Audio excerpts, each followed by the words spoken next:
With me now, the Shadow Assistant Treasurer, Stephen Jones. Let's talk about the budget. Less than a week away, Stephen Jones. Cost of living is so red hot right now. The fuel price super high. Would you like to see some sort of respite via the fuel excise? Look, we've got to look at the whole range of things. There's no doubt that the high petrol prices, north of $2.20 in parts of my electorate at the moment, flowing through to everything.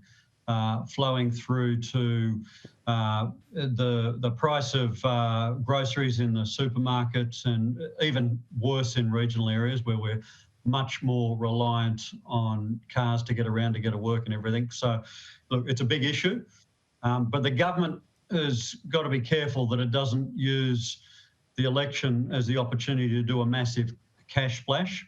Because at the same time as we've got pressures on cost of living, the other side of that, of course, is inflation. And the last thing we want to see is an inflation spike.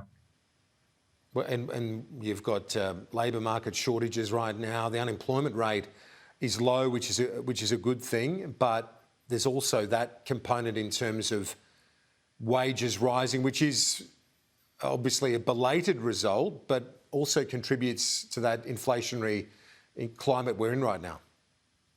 Yeah, look, I think there's no doubt that Australia needs a pay rise.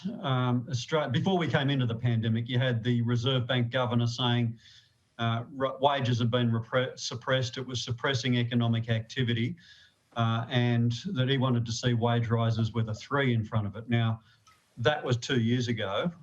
We haven't seen wage rises with a 3 in front of it. And I think Australian workers have got a bit of catching up to do in that respect. There's a lot of pressure in the labour market and labour market shortages.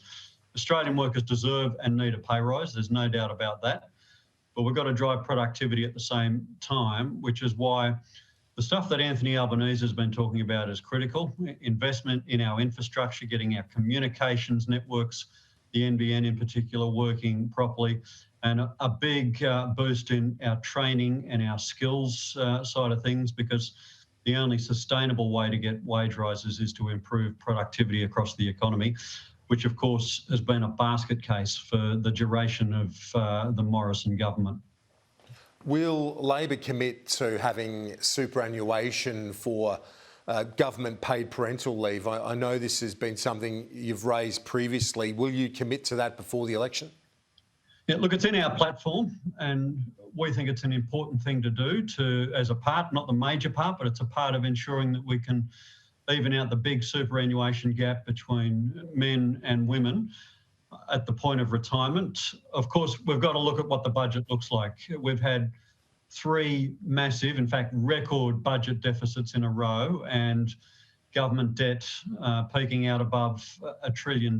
So all of these things need to be taken into account. We're consulting with stakeholders. So you want to do it, but it's not election policy yet. Is that fair to say? You want to do it, we haven't made a decision official on it. policy. And yeah, we haven't made a decision on it. We've definitely put it on the list of things that we want to see happen over the medium term. There's no doubt about that. That's why it's in our platform.